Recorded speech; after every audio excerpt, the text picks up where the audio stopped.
要精神少少咁教啦。Alright， 嗱咁今次咧，我同你講呢個咧就比較神奇嘅。咁原因咧係即係一樣嘢咧，都原來好多人咧係會錯嘅，好多人錯。咁而且佢哋錯咧都係唔知道自己點解會錯嘅。咁今次就講呢一個題目啦 ，Expletives 即係 grammar 嚟講比較複雜少少嘅，即係表面上好淺，但係實際上嘅內容咧就幾深刻，因為佢牽涉咗 singularity， 即係單數同埋眾數嘅概念 ，subject-verb agreement。即係個主語同埋個動詞之間嘅關係，仲有一個叫 dummy subject， 即係其實係個唔見咗個 subject， 但係個 subject 去咗邊咧？冇咗個位嘅。咁最嬲尾個引申出嚟嘅結論咧，就係佢 formal 同 informal 嘅 language 嘅分別。grammar 都有兩種 prescriptive 嘅 grammar， 即係老師教嗰啲咩現在式、過去式嗰啲一啲 rules。descriptive 嘅 usage， 即係究竟實際上啲人係咪咁樣用嘅咧？啲英文定係書本嘅 textbook 嘅英文咧？嗱，今日就會牽涉呢幾個範圍啦。咁啊，未來嗰10分鐘、15分鐘去講呢一樣嘢。Okay, you ready?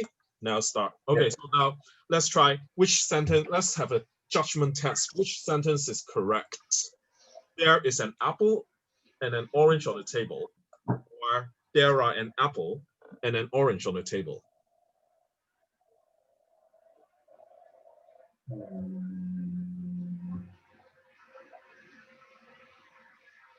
Number 2 is correct.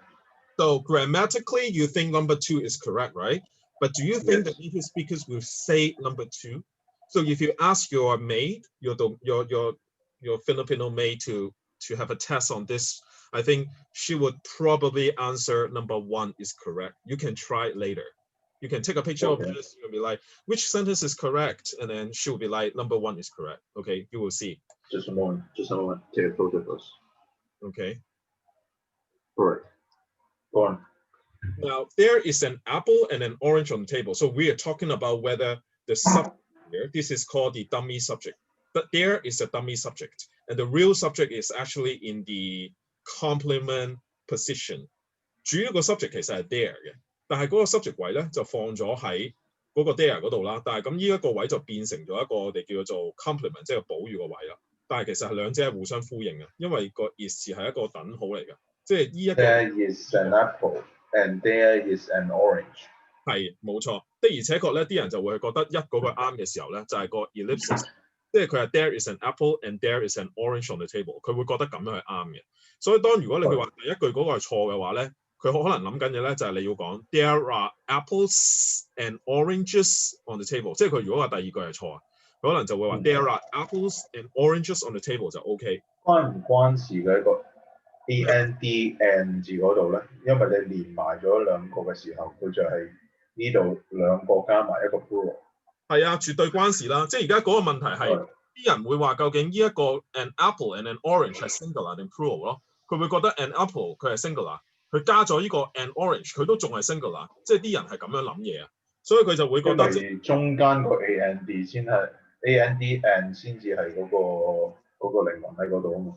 係啊，就係嗰個問題係究竟呢度係咪可以用 there is an orange 呢度作為一個 ellipsis 咧？即係如果你話如果 there is an 作為一個 ellipsis 嘅話，咁我呢度就唔啱喎，就唔可以 there are an apple、there are an orange， 咁啊變咗錯，啱唔啱？所以其實我係唔 buy 呢個 ellipsis 嘅 argument 嘅，即係話呢個省略咗 there is 呢個 argument 我唔 buy 嘅。咁而家個問題嚟啦，好啦，咁你而家仍然係覺得 two 係啱噶嘛？我哋再睇。So is this a singular or plural noun here? Okay, different people have different ideas. So it is basically asking 1 plus 1, whether 1 plus 1 equals 2 or 1 plus 1 is still 1. 即係究竟1加1係咪等於1定1加等於2啦？而家問緊呢個問題。Okay, now there is an apple and an orange on the table. 嗱，呢個留意個 on the table 咧 ，it is irrelevant to the topic. It's not about our discussion. Okay, on the table 係關我哋嘅 discussion 事嘅。係個 background 嚟㗎嘛呢個。係啦，呢個係個 adverbial 嚟㗎，係個 scene 嚟㗎，同嗰個即係實際上冇關係。So notice that the verb should be refers to the fruits, not the table。佢係 refers 嗰個即係呢個咁嘅 fruits 啦，就唔係 refers， 即係係個 fruit 先至係重要性，就唔係個 table。嗰個 verb should be 即係個 is 同埋即係一個。OK，is 同就係 refers to 個 fruits， 就唔係個 table 啦。OK，now next， 好啦，留意下呢度原來好多人問咗咁嘅問題。In 2007, December 9th, actually there is a person called, I don't know the name, probably Eric AJP. Let's call him Peppa Pig. Okay, so Peppa Pig actually is asking which one is correct. She is from Japan. He or she, whatever. So there is a dog and a cat, or there are a dog and a cat. So basically, the person is asking the same question that we are asking right now. Yes. Okay, so now we can see there is another native speaker who claims that he or she is from the US or the UK. Answer the question. Is cannot be used in this situation. There are two animals, a dog and a cat. So there are a dog and a cat. OK， 嗱，有人咁樣留意咧，係兩個人唔同意嘅喎。咁留意下唔同意嘅人講乜啦。OK， 佢就話啦 ，but they are singular, not plural. You can say there are dogs and cats， 即係佢哋呢個就係頭先我想講 exactly 嗰個意思啊，見唔見到啊？即係 exactly 就係講緊話 apples and oranges 啊嘛。係啦，就 exactly 嗰個意思，即係究竟佢呢個 dogs 同埋 cats 係咪一個 plural 嘅，即係咪 singular 定係 plural？但係個問題頭先我講咗1加1係咪等於2咧？呢個就係最主要問題。嗱，你見到就算喺 speaker 同 speaker 之中 ，native speaker 都有唔同嘅講法喎。究竟嗰個問題喺邊咧？係啦。Okay, so now which sentence is actually correct? There is an apple and an orange on the table. There are an apple and an orange on the table. 即係就係呢個問題啦。咁而家你睇下第三句先。There are 2 fruits on the table. So which one is correct? And there are 2 fruits on the table. And number 4, there is 2 fruits on the table. So you will say there are 2 fruits on the table is correct, right? Yes. 咁所以你見到真係唔關嗰個 on the table 事啦。最主要就係嗰個 fruit 係究竟係1個人2個，但係呢度 2 fruits 咧，啲人咧就會講3係啱，4就錯。咁除非啲人啲英文好差，佢仲可能會講話4係啱啦，係嘛 ？Which 我覺得好奇怪一件事啦，係嘛？但係嗰個問題係 an apple and orange 唔係正就係 2 fruits 咩？嗱，我係問過好多 native speaker 㗎，即係喺美國出世嗰啲，或者美國學即係有好多年嘅。我問到呢個位咧，佢哋都係話唔識答㗎啦。佢哋原本第一、第二句已經唔識答㗎啦。我再問埋但係美國嗰啲嘢唔係多數同英國嗰啲佢覺得錯，但係講得佢哋啲人全部錯得多就當咗係啱嘅咩？呢個叫做習非成是。咁語言的而且確係 usage。正如我哋廣東話，我哋會講長沙灣多過講長沙環。長沙灣係啱嘅喎，唔係長沙環。係啊，但係聚山喎應該係。係啦，仲有希臘，我哋會講希臘，但係啲人會講希臘嘅。希臘係錯啦，因為你唔會講打獵㗎嘛，你唔會講打啊，你會講獵，你會講蠟筆係咪？但係你會講打獵，係兩個唔同嘅字嚟嘅。嗱 ，anyways， 我哋睇翻呢一度咧，個主要重點就係 two fruits 嗰度，咁佢哋就會話啊 two fruits 就啱，咁但係3啊啱，點解2就會唔啱咧？個問題喺呢度，咁啲人就會講啦，因為個 an apple 咧。個 and 字呢度咧就好近嗰個 verb to be，咁佢咧就會話個 and 字咧就應該係黐住前面嗰個就啱嘅。呢度冇咗個 and 字，有個 to 就好明顯係眾數啦。咁但係個問題個關鍵就係究竟呢個 an apple and an orange 係咪眾數啊嘛？啱啱？如果呢個係眾數嘅話，其實佢個邏輯上係等於 two fruits。係啊。啱啱？其實應該係等於。咁佢哋就會同你啲 native speaker 就會講，我哋覺得係3同埋2係唔一樣嘅。佢覺得3係啱，2就係錯嘅。佢覺得1同3係啱嘅，其實我覺得邏輯上係冇可能行得通嘅。咁但係佢唔同你講邏輯，佢話我哋個感覺係咁，即係我哋唔知道點解會係咁樣，但係 it sounds better，even though we might be wrong。即係就算簡單啲一句，佢係多人用咁解啫，其實。係啦，咁我哋跟住再睇喎，再睇下下邊啦。即係呢個 is 同 are 啦 ，are 同 is 啦，睇呢句啦。我哋咩叫 inversion 咧？其實英文就即係咁啦 ，here you are。同 here are you 其實呢兩句句子係完全一樣嘅。係啦 ，here you are，here are you， 即係 here it is，here is it， 其實一樣嘅。呢度叫 inversion 啊嘛，倒裝句。咁所以我哋試下將個 subject back to the place，the prototypical subject position。記唔記得咩叫 prototypical？ 頭先我哋學單詞有學過呢個字，記唔記得 ？prototype，prototypical 個原型啊嘛。個原型啦，即係個 subject 嘅 position 個 original place 喺邊？嗱，我哋試下將呢個句子褪翻去前面，睇下會有咩後果，咩結果？嗱，見唔見到個 An orange is on the table. An apple and an orange are on the table. 冇錯。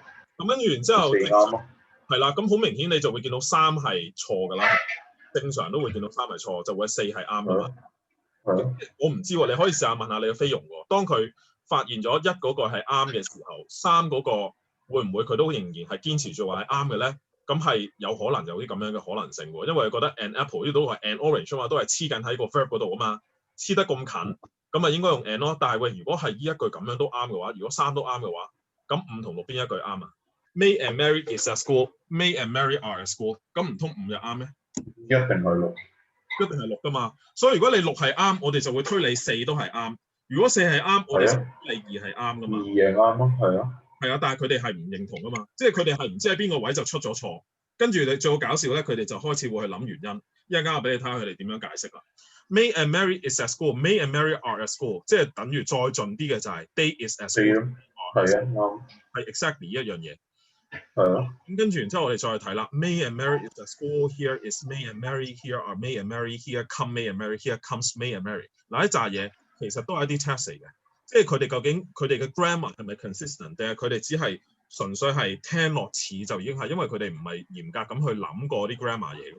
好啦，我哋再睇翻一次呢個句子 ，There is an apple and an orange on the table 呢一句啦。嗱，我哋試下嗱，睇唔睇到有咩分別？望多一次啊！嗱，呢度咧係冇個 there 嘅，見到 is on the table， 我將佢調翻轉啫嘛。An apple and orange is on the table， 將佢調翻轉。Mary and May 咯，咪就係。有人會話呢一個，冇咗 there 呢個字喎 ，there 呢個字唔見咗喎，去咗邊啊？好，我攝翻落去先，放翻喺度都唔得啦。An apple and an orange is there on the table。An apple and an orange are there on the table。你就唔會話呢度係有個重複性嘅，因為 there 同 on the table 其實係 refer 可以同時間並用噶嘛。It is there on the table， they are there on the table 係可以㗎，啱唔啱啊？好啦，咁要算話講呢兩個句子嘅內涵係完全一模一樣嘅邏輯上。好啦，咁我哋再將個 on the table 查咗去，查晒去之後，成個句子就會變成咁啦。就好簡單，就變成一句咁樣嘅句子啦。好啦，咁跟住然之後我 Apple and an orange is there， 冇可能啦。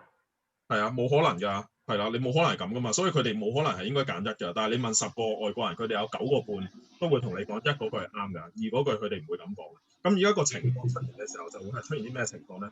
原來就係咁。嗱 ，key words of the topic 啊，今日最主要嘅話題頭先我講咗，究竟係 usage 同 prescriptive 啦，即係 descriptive 同 prescriptive 嘅分別啦。嗱，我就會覺得 native speakers are so full of themselves that they would change prescriptive grammar to prescriptive one. But saying that something sounds good or bad doesn't justify whether a rule is right or wrong。即係佢哋咧就會講到話，佢哋唔知道點解係咁喎，佢哋會 explain why some wrong grammar actually sounds better。佢哋會係嘗試去解釋點解一啲錯嘅 grammar 就會係 actually sounds better。佢哋會係咁。我 get 唔到個意思，我唔明。個意思即係 full of themselves，即係話佢哋好自大。佢哋自大到咧就會將一啲原本嘅規則咧 prescriptive grammar 咧就會改成係佢自己自由發揮，因為佢哋呢佢哋 native speaker 佢哋話啱，佢哋其他人就覺得佢哋有權威就會信佢哋㗎嘛，咁啊變咗 descriptive one 咯，即係。但係我個問題又嚟啦，我同你都係英國人，我同你都係土生土長英國人，咁我同你可能有機會大家唔認同大家嘅觀點，即係你覺得係 is 兩樣嘢，我覺得係兩樣嘢，咁你冇得喺我面前嘅 full of yourself 㗎。但係嗰個問題頭先呢一句咧，即係去翻呢度咁樣講啦。There is an apple and there is an orange。你問10個外國人咧，佢哋有9個外國人都話俾你聽呢個係啱嘅。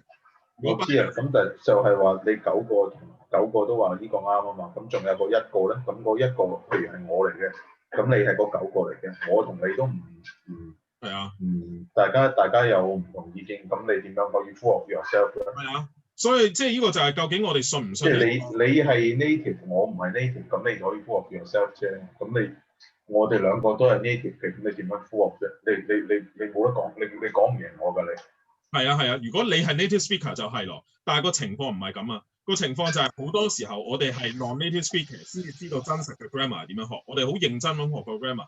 而 native speaker 好多時候佢哋冇受過專業嘅訓練。佢哋係即係講得多呢個語言，聽得多就潛移默化咗落去，就唔係認真咁樣去審視嗰啲 grammar。所以其實佢哋對於 grammar 嗰個掌握咧係好模糊嘅，佢哋講唔出個原因，佢哋只能夠係講出咗個感覺俾你聽。但係我哋講銅鑼灣大嶼山咁樣咯，即係。係啦，即係我哋唔識講嗰8個9個廣東話嘅聲調，但係我哋喺我哋講嘢嘅時候入邊已經包晒呢9個聲調入邊，但係我哋未必識去教人咯。咁個情況就係喺呢一度啦。咁如果我哋話俾你聽，因為我係 native 嘅，你就要信我啦。究竟係啱定唔啱嘅咧？有機會我係錯嘅喎，但係呢個錯嘅機率當然未必好高啦。但係喺呢個係啊，咁嘅 topic 入邊咧，就好明顯佢哋係錯，而亦都好多香港人或者我哋 non-native speaker 都會係崇拜呢個西方人嘅呢種 即係 native speaker 呢個權威性啊。就因為佢哋係啱，我哋就會當咗係啱。點解我咁講咧？就係因為喺一個小學2年級嘅學生嘅一個功課入邊啦，咁喺工作紙度嚟嘅，咁個句子咧其實就係咁嘅。There are an playground and an art room。咁個句子就係咁啦。There are an playground and an art room。兩個都係 and 啦。咁跟住然之後咧，佢就會就嗰句句子咧，其實 proofreading 嚟嘅喎。proofreading 句子，跟住又叫學生咧就去將呢個句子咧就糾正啦。咁你將呢個句子糾正嘅時候咧，咁個老師就話 there are 咧後面跟住 and 咧就唔啱啦，所以呢個咧就要轉翻做 there is 啊。但係你唔好唔記得嗰度後面有兩嚿嘢嚟嘅喎，係嘛？咁當然但佢係嗰個老師係 native 定係 local 嘅先？佢係 local 老師嚟嘅，但係我相信佢去問嘅人啊，或者佢自己嘅佢即係佢嘅背後嘅支持嘅原理，就可能係問咗一啲 native speaker。嗰啲 native speaker 講係 there is，咁佢自己亦都會可能覺得，就算佢嘅邏輯上1+1係等於2，但係因為人哋講係 there is，咁佢就要信咗係 there is 咯。你明唔明啊？咁就結果嗰個工作紙嗰度就會寫咗係咁啦。咁而家我哋要處理個問題就係，究竟有冇啲規範喺度去解釋到點解 native speaker 會大部分會覺得呢個句子啱，而喺某啲情況入邊，而嗰句係會係都唔係錯咧，而嗰句都啱咧，而究竟我哋應該跟邊一邊咧？而家我哋最主要探討就係一個問題，而亦都最尾進而展示到就係究竟嗰個即係 local 嘅小學2年級嘅老師，佢製作呢個咁樣嘅工作紙或者有個咁樣嘅答案，其實合唔合乎教育嘅目的嘅咧？係咪教緊啲啱嘅嘢嘅咧？嗱，呢個就係最終嘅目的。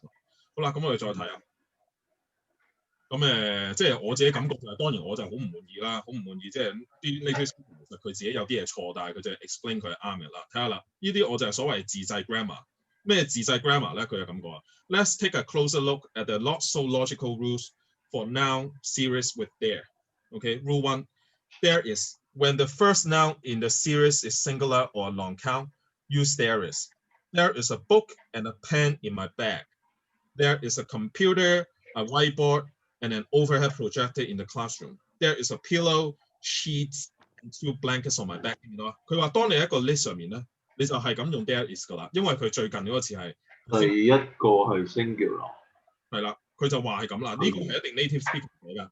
佢寫出嚟，跟住佢嘗試自創一個 grammar 個 rule，然之後就話俾你聽嗱，條規則就係咁噶啦，我自己製造出嚟。呢個就係頭先我所講嘅 descriptive grammar。呢個係我哋嘅 descriptive grammar 嚟嘅，佢形容緊一啲嘅 grammar，但係其實就唔係 prescriptive，唔係規範性嘅 grammar 嚟。規範性 grammar 就唔會咁樣自創嘅，佢自己去諗出嚟，跟住之後話俾人聽，我哋就係咁樣解釋啦。咁當然呢一個你會覺得係好無稽㗎啦，但係佢哋係咁樣諗嘅。好啦，個原因喺邊咧？個原因咧就係 there is 同 there are 咧。嗱，你再睇啦。When you are making a list of things, sometimes there are sounds wrong。見唔見到？仲要講 sometimes 喎，即係有陣時係 sounds wrong，有陣時係啱嘅。呢句啦，佢話 there are a kitchen, a living room, and a bedroom in my apartment。呢度講緊3樣嘢，佢話呢一句反而係錯。佢話 there are sounds bad， 點解 sounds bad 咧？因為咧個 noun 咧係 follows it 咧係 kitchen 咧係 singular 啦。Even though you are really talking about multiple things， 即係佢後面係眾數，但係佢仍然係一個 singular 嘅喎。佢話好啦，即係1+1+1都係等於1嘅喎。好啦 ，it is often better to use a singular verb in a construction like this。留意佢依家講緊嘅字係 sounds bad， 同埋 often better， 同埋 sometimes。即係如果你係唔識英文嘅話，你睇咗呢個你就會覺得啊權威啊 native speaker 啊 Grammarly blog 啊我要信啊。但係如果你識英文，你要睇到佢點啊？佢係好冇信心嘅。佢講 sometimes 有時係啫嘛 often 啦，跟住就 sounds 啦，聲稱係啫嘛。呢啲全部都唔係我哋所講嘅 grammar。我哋所講 grammar 一係就啱，一係錯，即係 prescriptive， 即係好似有啲嘢你唔可以話我講咗嗰8個字，咁你就係觸犯呢個國安法啦，就唔係咁嘅。即係講嚟講去就係究竟係有冇呢一個咁樣，會唔會破壞到呢一個咁樣煽動國家顛覆叛，會唔會講完之後成個國家就冧咗先？即係講緊呢樣嘢啊嘛。如果你話嗰條界線係咁模糊嘅話，其實嗰啲就唔係 grammar 啦。好啦，咁我哋再睇下後邊啦。後邊呢度又再講啦。But when there refers to a series of nouns using a conjunction like and or, it seems like the logic thus goes out that the window. Thus The logic goes out the window. We know that X and Y means at least two. X 同 Y 咧就係解最起碼兩樣嘢啦。So why would there even be a singular verb used in this case? It can be very surprising for students to learn that it is not only possible but also common to see singular verb before more than one noun. 嗱，咁你睇完之後，你明唔明佢講咩呢度？好明。嗱，佢意思即係兩樣唔同嘅嘢，佢就有最少兩樣唔同嘅嘢。佢知道 X 同 Y 係兩樣嘢嚟㗎 ，means at least two。佢知道係兩樣嘢，但係佢唔敢講呢個係眾數，跟住再嚟咯。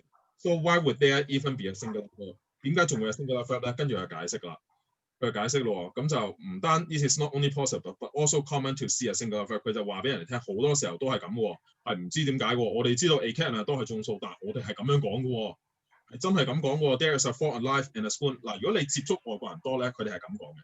即係當我第一次聽到啲咁嘅 structure 嘅時候，我都呆咗。我話點解你英文 grammar 咁差嘅咧？即係但係正常嘅外國人咧，佢哋聽完第一句講完之後咧，佢可能佢唔為意嘅，除非你特登抽佢出嚟講，佢就話係啊，應該係 there 咯。但係好少外國人咧會 full of themselves 咧，會整埋啲咁嘅嘢出嚟，自大到咧會話俾你聽，我哋嘅錯就係啱啦，你哋嘅啱其實係錯嘅，明唔明啊？即係佢哋都唔夠膽咁講啦。即係我識嘅外國人未至於係咁大膽咯，佢有啲會咁大，佢有啲會去解釋就係會咁解釋佢就話，因為咧我哋講咗 there is 先，我哋講慣咗 there is，因為快啊嘛 ，there is 快，跟住我哋唔知後邊嗰個咧係眾數嘅，但係已經講咗啦，咁改唔翻，收唔翻，佢哋咁樣講係合理嘅喎，但係呢度調翻轉就係頭先個工作者係佢原本已經 there 㗎啦嘛，原本已經出咗一個啱嘅嘢，你要將一個啱嘅嘢變翻個錯，咁就非常之奇怪。同埋究竟啱同錯會唔會喺唔同嘅情況底下有啲時候啱，有啲時候錯咧？嗱，而家佢就唔係，而家佢呢度你睇以上呢三篇嘢咁嘅咧，就係好簡單啫。總之後面嗰個係單數，你唔理佢究竟加埋係咪眾數，你都應該用 is。佢呢度三個都係咁講，佢冇分任何嘅情況，冇深入。但係佢嘅語氣都係好浮嘅啫嘛，佢都唔係好 confirm 嘅。係啊，佢唔係好 confirm，但係你見到佢用 rule one 喎 ，rule one 係規則一喎，仲唔 confirm 啊？好啦，嗱咁即係簡單啲嚟講，佢哋想自創一啲錯嘅 grammar 出嚟去顛覆成個世界啦。但係呢個其實都唔係顛覆，因為的而且確佢哋口語上係咁樣講嘅。但係口語係咪係咁講？係咪等於書面語係咪真係咁講咧？我哋呢條另一個問題啦 ，speech 同埋 writing。嗱，我哋要知道咧，我哋有陣時我哋會 contraction 同埋 efficiency in speech 㗎啦。呢一個嘅講法咧就比較恰當啦。我俾少少時間你睇一睇。First one is the one that is used almost always by native speakers, that both are grammatically correct. The first one is an ellipsis of there's a door and there's a cat. We just omit the extra words.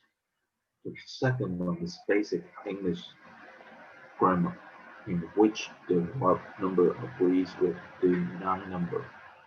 That is, just add more nouns. There are a dog, a cat, a mouse, and a rat in the room. In very formal, written context, I would prefer the second option, but in most other contexts, I would prefer the first one. 嗱，講得好清楚，佢就會講話喺一啲好 formal 嘅 written 嘅 context 咧，佢就會係 prefer second option。一定要翻去後面用 R。係啦，但係喺口語上面有陣時咧，佢會 prefer 個 first，因為講得快啲，純粹係因為咁嘅原因，一個 ellipsis 嚟嘅。好啦，嗱喺度佢都會講嘅，佢仲會解釋多少少。There is a dog and a cat is fine in conversation， 記唔記得？佢係講緊喺個口語上面。口對話會談就得 informal。It would be better to avoid problem of number by simply choosing a different construction. Yes, but it's partially another issue, namely the use of singular form contraction. It's much easier to pronounce this than there are. 即係佢懶發條脷啫，如果咁樣講。係啦，即係佢嘗試區分唔同情況，同之前嗰個咩 rule one 啊，即係跟住然之後扮到好專業嗰啲咧，咩 sometimes 啊、often 啊、sounds 啊。佢只不過係話佢 pronouns 嗰度發 there's 同 there 啊，佢懶發條脷，唔想捲條脷啫。係啊，冇錯啦。咁呢個其實即係頭先我講嗰樣嘢咯，因為你係口語上你係會講得快啲噶嘛，但係唔代表你寫字嘅時候出嚟會係話呢個就會快啲過慢啲。係唔會咁噶嘛，寫字你係睇嘅啫嘛。咁所以即係如果要將嗰張工作紙 ，which 唔係一個 speech 嚟嘅，而係一個句子嚟嘅，係寫咗出嚟嘅嘢。由 there 改翻 there is 咧，我覺得呢個係有少少我哋個 overcorrect 錯咯，如果咁，或者係矯枉過正咯，直情係本身係原本啱嘅就俾佢變咗做唔啱咁樣樣咯。好啦，嗱咁呢度即係你見到下邊佢呢啲咁樣嘅嘢係會經常出現㗎。There's 2 guys watching us. There's lots of things to look at， 係嘛 ？There's hundreds of choices， 甚至乎頭先我嘅 there is a variety， 係嘛？都會有人講啦。你聽到即係大部分人會講 there are a variety of options， 係嘛？但有人可能講 there is a variety of options， 但係 which 嚟講即係會有啲咁樣嘅情況。究竟後面係眾數定單數咧？有陣時就唔係咁簡單。我見到 a variety 表面上係一個單數，但係實際上係眾數。所以即係單眾數呢個咁樣嘅 topic 咧，永遠都係好令人着迷嘅，就好似 hundreds 咁呢一個啦。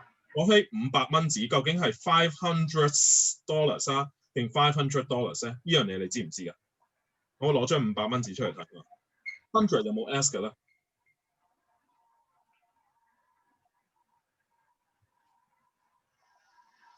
冇幫手。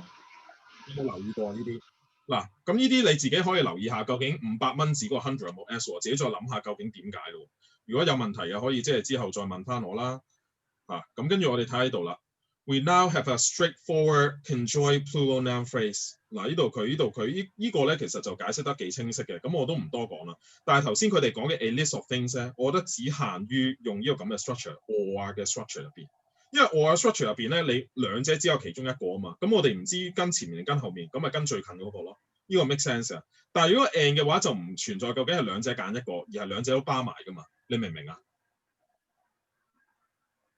即係譬如7呢一句咁啦 ，either John or his friends are attending the party， 呢個係用 are 嘅。但係如果你調翻轉啦 ，either John's friends or him， 咁你呢度就唔係 are attending the party 嘅咯，呢個就變咗 is attending the party。你明唔明我意思啊？唔明。我再講一次啊，嗱，你呢個 either John or his friends are attending the party 呢個用 are， 因為 his friends 係眾數，而且兩個字我哋只能夠揀一個，我哋會揀個近啲嘅眾數，而唔會揀遠啲嘅單數。但係如果將呢兩個倒轉，譬如我哋會講 either John's friends or John's friends or John 係啦，or John， 咁呢度你會用唔用 are 噶啦？呢度你就會用 is 噶啦，因為兩者其一，你呢個唔係加埋噶嘛，你明唔明啊？咁所以 John 就係 is。